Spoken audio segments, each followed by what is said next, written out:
नमस्कार, मैं श्यामगिरी। आज के कार्यक्रम में आप सभी दर्शकों का स्वागत है। चंद्रबाबू नायडू ने मोदी को जो झटका दिया है, 4440 वाट का झटका है, नरेंद्र मोदी ने कभी सोचा नहीं था। मैं आप दर्शकों को बहुत पहले से चंद्रबाबू नायडू की वह हर खबरें आप तक पहुंचाते रहता हूं कि चंद्रबाबू नायडू वह शख्स हैं जो नरेंद्र मोदी आज भारतीय जनता पार्टी पर कब्जा करके, जो आरएसएस की एक राजनीतिक संस्था है, भारतीय जनता पार्टी जनसंघ से भारतीय जनता पार्टी बनी है, 1980 में बनी, और नरेंद्र मोदी 2014 में आए तो उसके बाद से भाजपा पर कब्जा करने लगे। लेकिन चंद्रबाबू नायडू तो अपने ससुर की पार्टी पर कब्जा कर लिए थे, और टीडीपी उनके ससुर की पार्टी है और कब्जा करके आज पार्टी के मालिक हैं। अब राजनीतिक दल के मुखिया हैं। अब चंद्रबाबू नायडू ने जो मोदी को झटका दिया है, चुनाव आयोग जो बिहार के अंदर जिन परिस्थितियों में एसआईआर कर रहा है, हजारों सवाल खड़े हैं, उसकी नीयत पर सवाल खड़े हैं। बिहार के साथ धोखा की चर्चा है, एसआईआर में गड़बड़ियों की चर्चा है, भारी मात्रा में लोगों के नाम काटने की चर्चा है, और अब तो यह आ गई कि 35 लाख लोगों के नाम कट गए। कैसे? जब फार्म पूरा जमा नहीं हुआ, वोटर कार्ड किसी का बना नहीं, डॉक्यूमेंट जमा करने के लिए समय दिए नहीं, तो कैसे, जब डॉक्यूमेंट अपलोड सब हुए नहीं, तो 35 लाख लोगों के नाम कटने की बात कैसे आ गई? इससे यह साबित होता है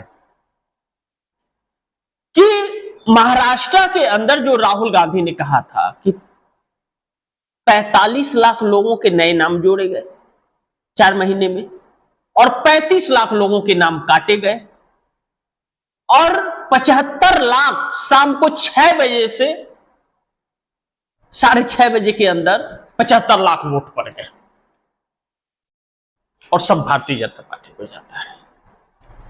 4 महीना पहले जो लोकसभा चुनाव, विधानसभा चुनाव के 4 महीना पहले लोकसभा चुनाव में जो परिस्थितियां थी, भारतीय जनता पार्टी जहां बुरी तरह से हार गई थी, वहां 89% का स्ट्राइक रेट रहा।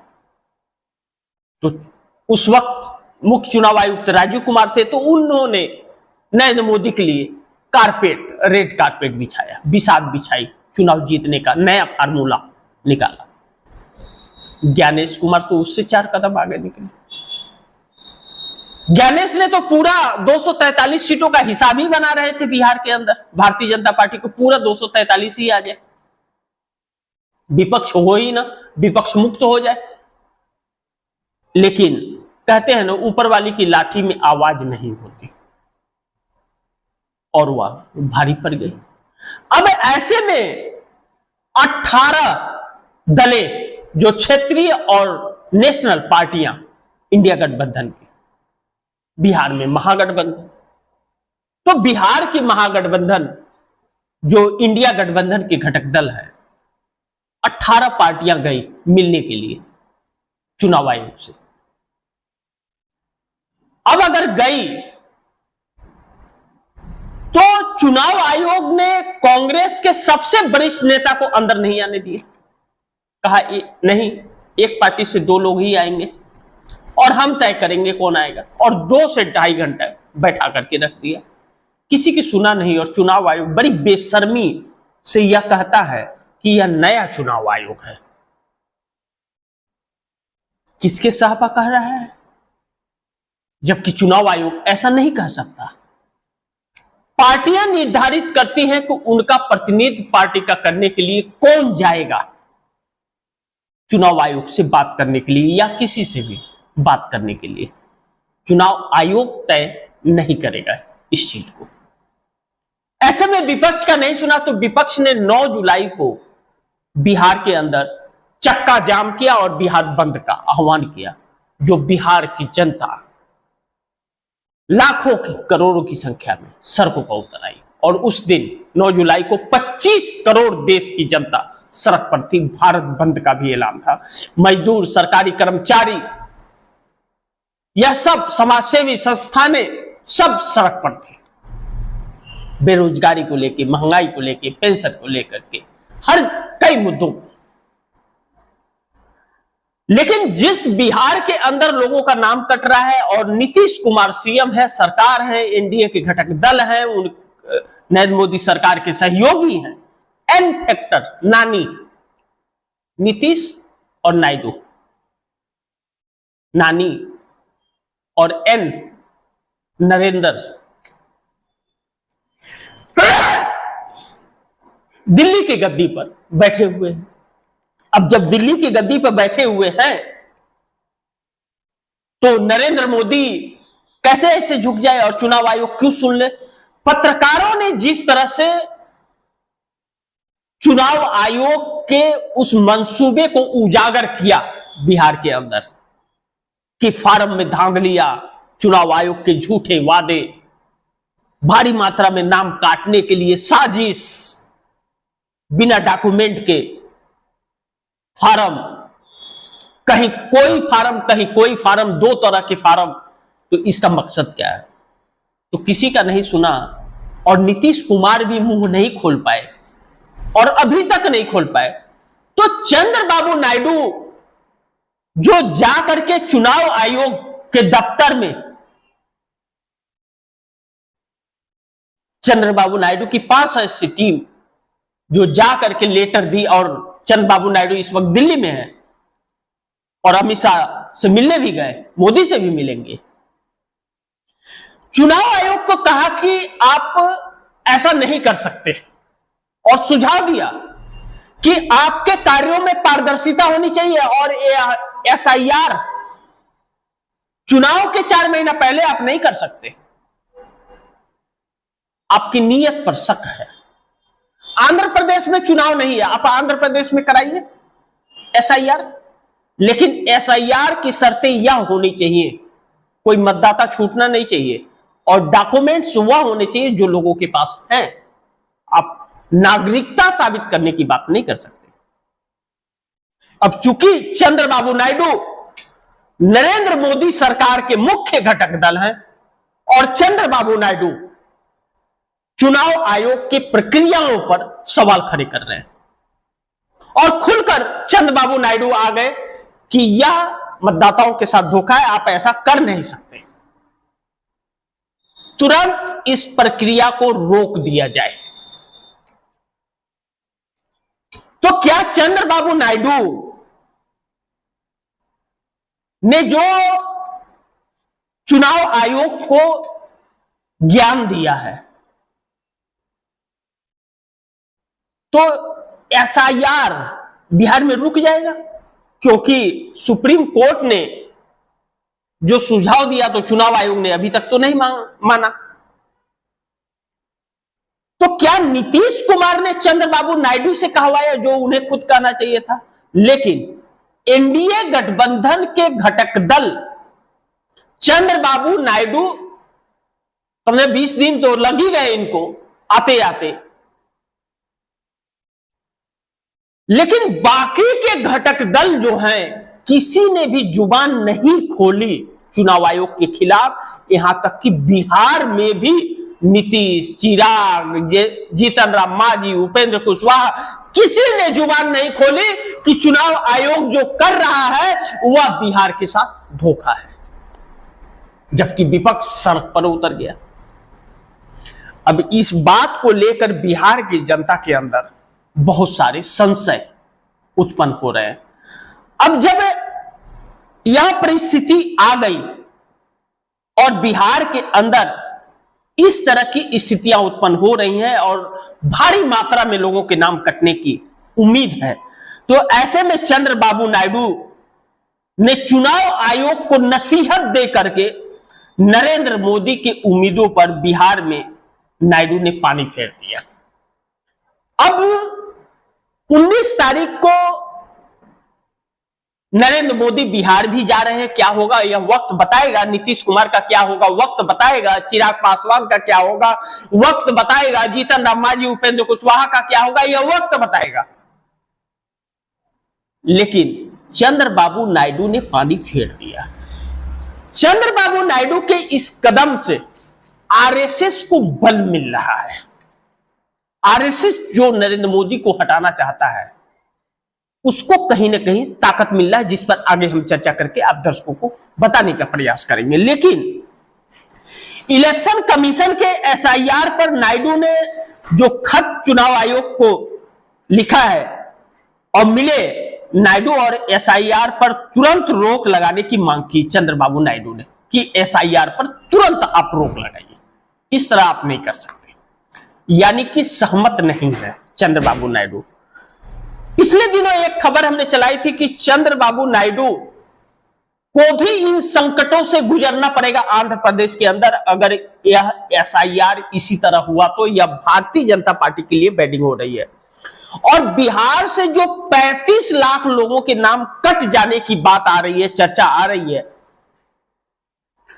वह कैसे कट गया? क्या अभी जब लिस्ट जारी नहीं हुआ, लिस्ट बना नहीं है, तो नाम कटा कैसे?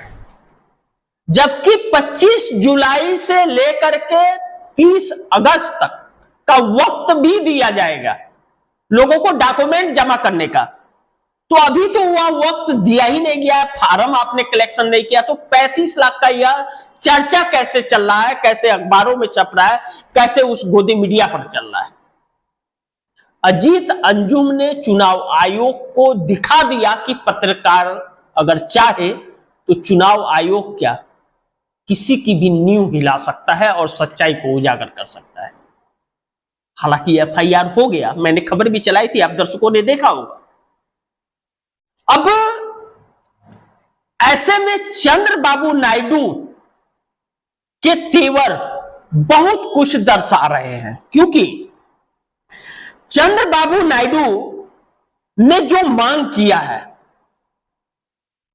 इससे दो सवाल बड़ी अहम है कि विपक्ष के लोग गए तो चुनाव आयोग 2 से ज्यादा का आने की अनुमति नहीं दिया और कह रहा है कि मैं जिसे बोलूंगा वो आएगा। तो चंद्रबाबू नायडू की सिंगल पार्टी 16 सांसदों वाली पार्टी को 5 लोगों का जाने का इजाजत चुनाव आयोग ने क्यों दिया? और क्या उन 5 लोगों को चुनाव आयोग ने डिसाइड किया था, या सिर्फ इसलिए कि वह सत्ता के घटक दल है, जिनके समर्थन से सरकार है, इसलिए उन्हें आने दिया गया, विपक्ष को नहीं आने दिया जाएगा? पहली नियत उसकी यह काली दिखती है, नियत साफ नहीं दिखती यहां पर। और दूसरी चीज, चंद्रबाबू नायडू ने चुनाव आयोग के एसआईआर पर सवाल खड़ा करके नरेंद्र मोदी सरकार को और भी फंसा दिया है और एक संदेश दे दिया है कि देख लो, आपका ये जो कर रहे हो आप, इन किसी भी मुद्दों पर टीडीपी आपके साथ नहीं है, टीडीपी का समर्थन नहीं मिलेगा इन सब चीजों पर आपको। यानी कि जनता के बीच एक संदेश दे दिया कि मैं एनडीए का घटक दल समर्थक रहते हुए भी इस मुद्दे पर मैं मोदी सरकार के साथ नहीं हूं। ऐसे में अगर विपक्ष, जिसका जिक्र बहुत पहले मैंने किया था पिछले दिनों, कि अविश्वास प्रस्ताव अगर इस मुद्दे पर लाता है तो मोदी सरकार गिर भी सकती है, जिसके चांसेस लग रहे हैं। लेकिन अभी कहना थोड़ा जल्दबाजी होगा। लेकिन चंद्रबाबू नायडू समर्थन भी वापस ले लेंगे मोदी से अगर इलेक्शन कमीशन का एसआईआर नहीं रुका तो।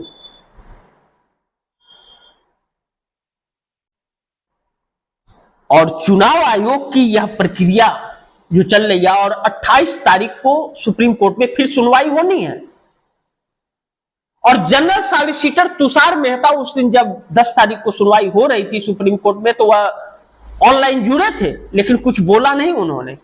28 तारीख तक भारतीय जनता पार्टी चुनाव आयोग देखना चाहती है कि रिएक्शन क्या है, उसके हिसाब से सुप्रीम कोर्ट के जरिए बंद करा देंगे। लेकिन क्या अब उतना वक्त है क्या चुनाव आयोग के पास? क्योंकि सितंबर या के आखिरी सप्ताह में या अक्टूबर के फर्स्ट में आचार संहिता लागू हो जाएगा बिहार के अंदर। अब ऐसे में मैं चुनाव आयोग के एक आंकड़े को बताता हूं। ये जो एसआईआर कर रहा है, एक मध्य प्रदेश का आंकड़ा आप समझ लीजिए, जहां लाखों करोड़ों वोट की हेराफेरी हुई, जिसको लेकर के सुप्रीम कोर्ट में केस भी फाइल हुआ, चर्चा भी हुई, बहुत कुछ चला। और जिस तरह से सुप्रीम कोर्ट में केस चला, चुनाव आयोग को नोटिस गया, चुनाव आयोग टस से मस नहीं हुआ। अब यह आंकड़ा चुनाव आयोग द्वारा दिया गया था कि 1700 जगहों पर मध्य प्रदेश के अंदर एक ही पते पर 100 वोटर्स के वोटर कार्ड पाए गए, एक ही पता पर। ऐसे 1700 पते हैं जहां एक पते पर 100 वोटर्स, 1700 को 100 से मल्टीप्लाई कर दीजिए। दूसरा, 7,95,545 जगहों पर एक ही पते पर 11 से 20 वोटर्स के नाम पाए गए। 7,95,545 जगहों पर एक ही पते पर 11 से 20 वोटर्स के नाम पाए गए। तो सोचिए कि कितना होगा। अगर 8 लाख ही मान ले तो 80 लाख, 1,60,00,000 करीब जाता है।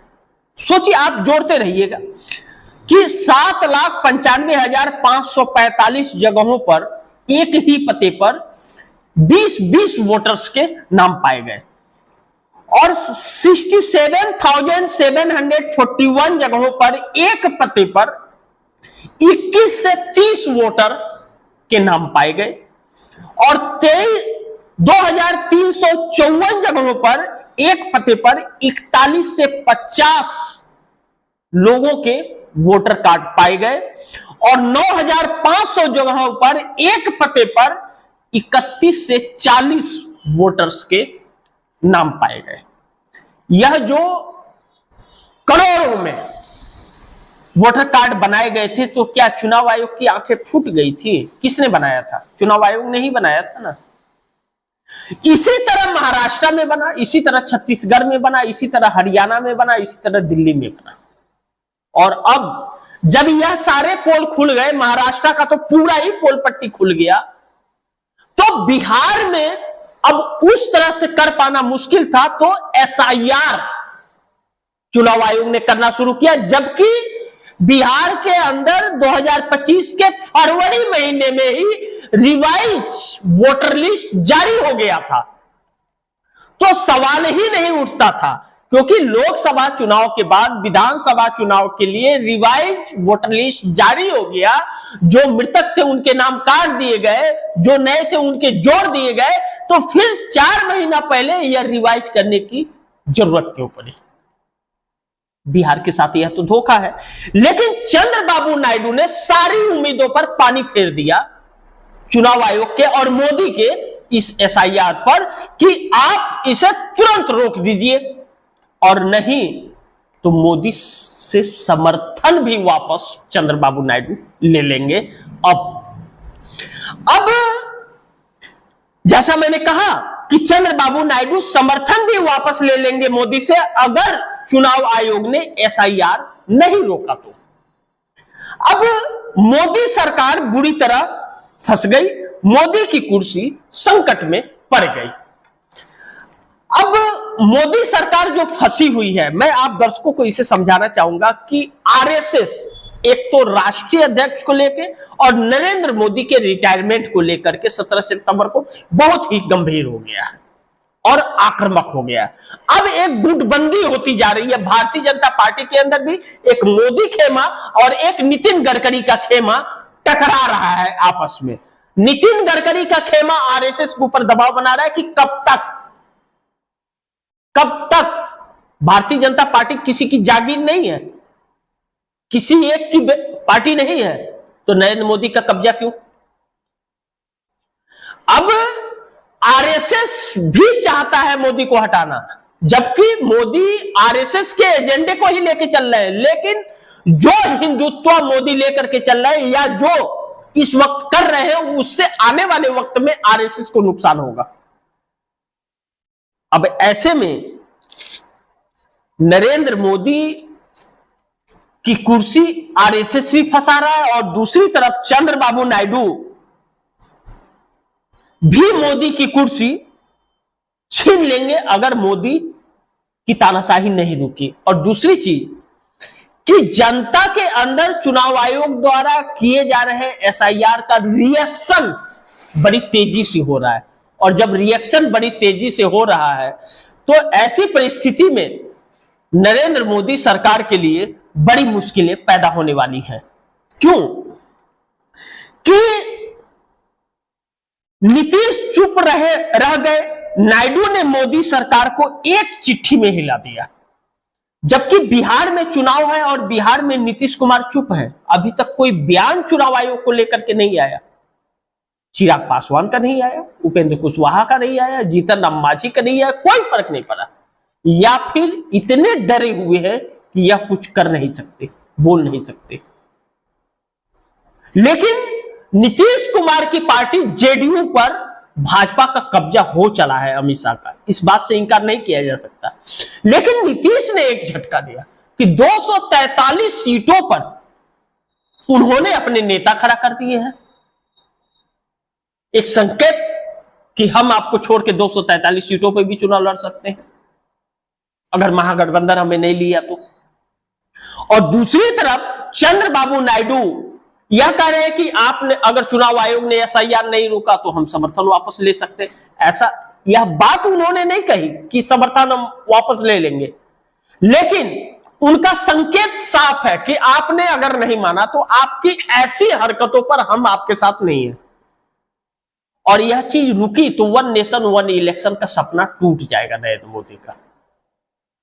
चंद्रबाबू नायडू ने खत में बड़ी विस्तार से लिखा कि एसआईआर किस तरह होनी चाहिए, किस तरह की पारदर्शिता होनी चाहिए। आप आंध्र प्रदेश में आके कराओ, अभी वहां चुनाव नहीं है, 3.5 साल 4 साल का वक्त बचा हुआ है, लेकिन यह पारदर्शिता होनी चाहिए, ऐसी होनी चाहिए। आप नागरिकता साबित करने की बात नहीं कर सकते।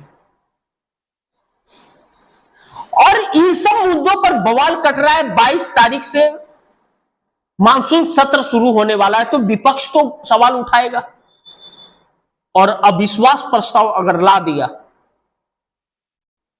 तो चंद्रबाबू नायडू तो साथ नहीं देंगे, तो नीतीश भी नहीं देंगे। यानी कि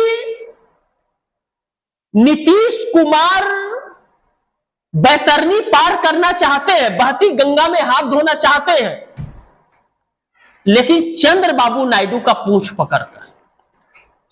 और अब ऐसे में आरएसएस को भी एक बल मिलेगा नरेंद्र मोदी को हटाने के लिए कि अगर नायडू और नीतीश का मकसद है कि मोदी के ऐसे साथ कदमों पर साथ नहीं रहेंगे और वह साथ में नहीं देंगे, तो अगर यह लोग खड़े होते हैं तो आरएसएस उधर खड़ा हो गया तो नरेंद्र मोदी को हटाने में आसानी होगी आरएसएस के लिए।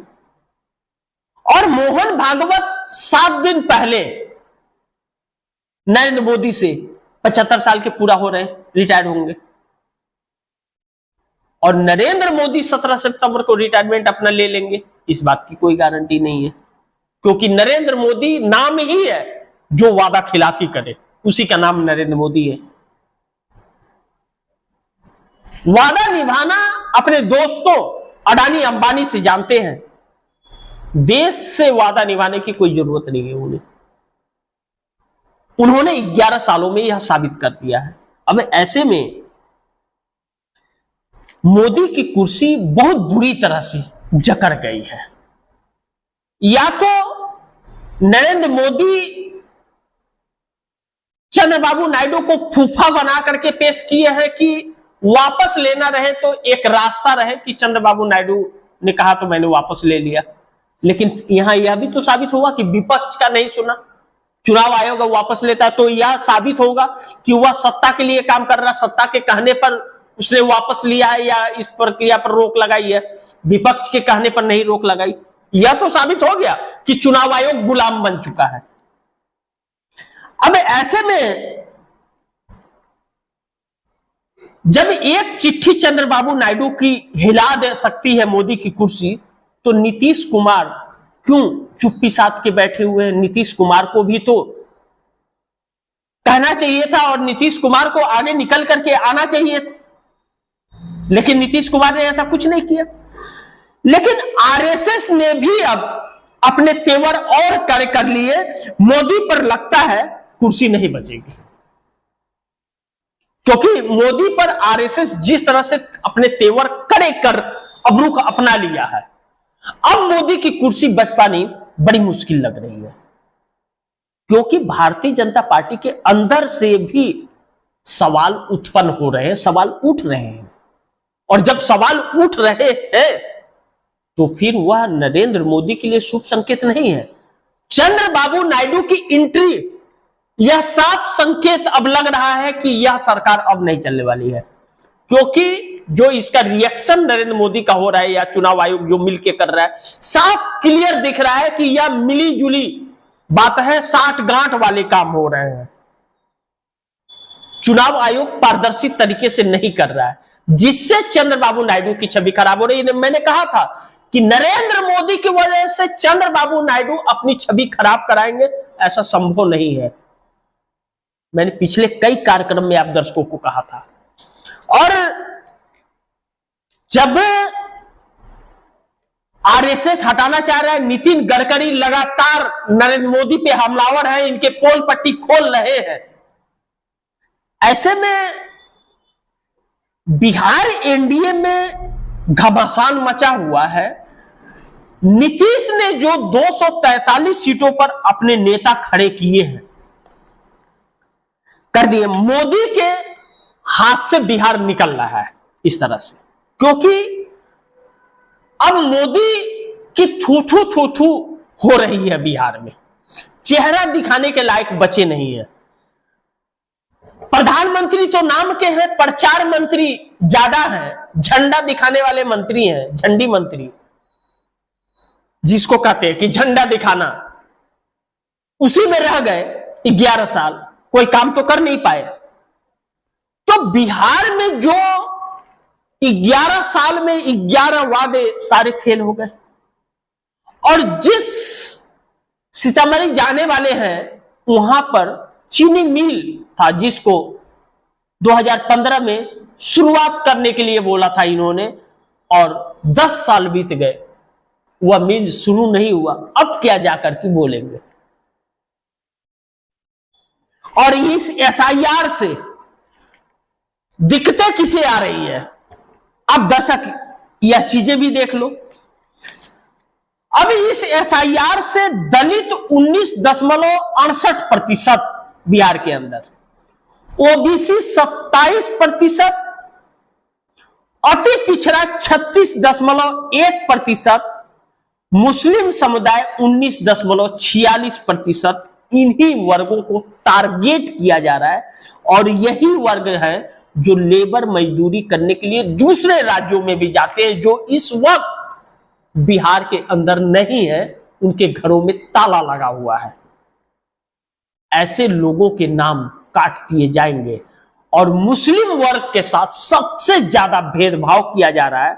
दलित, ओबीसी, अति पिछड़ा वर्ग जो है, जो भाजपा को वोट नहीं देता है, उस एरिया में भारी मात्रा में चुनाव आयोग धांधलेबाजी करके भारतीय जनता पार्टी के लिए विषाद बिछा रहा है। अब ऐसे में नीतीश ने इलेक्शन कमीशन पर सवाल क्यों नहीं उठाया? नीतीश कुमार को उठाना चाहिए था। चंद्रबाबू नायडू खत भी लिख दिए, अल्टीमेटम भी दे दिए कि तुरंत इसे बंद किया जाए, और नरेंद्र मोदी को संकेत दिया कि ऐसे मुद्दों पर हम आपके साथ नहीं, आपके पाप के भागीदार हम नहीं हैं, आप स्वयं होंगे। अब अगर नरेंद्र मोदी ने नहीं माना नायडू का बात, तो सरकार खतरे में है। नरेंद्र मोदी की, फिर नायडू समर्थन वापस भी ले सकते हैं। और अगर मान लिया तो यह साबित हो जाएगा कि चुनाव आयोग और भाजपा का गठबंधन है। चुनाव आयोग भाजपा के लिए काम करता है, विपक्ष की नहीं सुना, सुप्रीम कोर्ट का नहीं सुना, नायडू का सुना। यानी कि विपक्ष को महत्व नहीं दिया जा रहा, जो 235 सीटों के साथ पार्लियामेंट में है। उस कांग्रेस जो मुख्य विपक्षी पार्टी है, जिसका लीडर ऑफ अपोजिशन है पार्लियामेंट के अंदर, उस पार्टी के नेताओं को चुनाव आयोग मिलने नहीं देता है, उनको अंदर आने नहीं देता है, 2 घंटा बिठा लेता है। क्यों? क्योंकि भारतीय जनता पार्टी से साठगांठ है। अब ऐसे में नीतीश कुमार तो बहुत बुरी तरह से फंसे हुए हैं और चंद्रबाबू नायडू का अल्टीमेटम नरेंद्र मोदी की कुर्सी छीन सकता है। आरएसएस चांस मार सकता है, मौके मिल गए हैं नरेंद्र मोदी को कुर्सी से हटाने का। आरएसएस को भी, आरएसएस नरेंद्र मोदी को कुर्सी से कभी भी हटा सकता है। चंद्रबाबू नायडू अगर नहीं, चुनाव आयोग बात माना, मोदी नहीं माने, तो मोदी से समर्थन वापस ले सकते हैं चंद्रबाबू नायडू। लेकिन नीतीश कुमार का खेल पूरी तरह से खत्म हो चुका है। बिहार में एनडीए गठबंधन के घटक दल चिराग पासवान हो, नीतीश कुमार हो, जीतन राम मांझी हो, उपेंद्र कुशवाहा हो, इन सभी का खेल खत्म हो चुका है। जनता समझ चुकी है। और भारतीय जनता पार्टी के ही फोन कॉल सर्वे पर 65% लोगों ने अपनी भड़ास मिटाई है भाजपा के ऊपर। यानी कि इसी के भाजपा के ही वोटर भाजपा से नाराज हो गए। चंद्रबाबू नायडू समर्थन वापस ले लेंगे।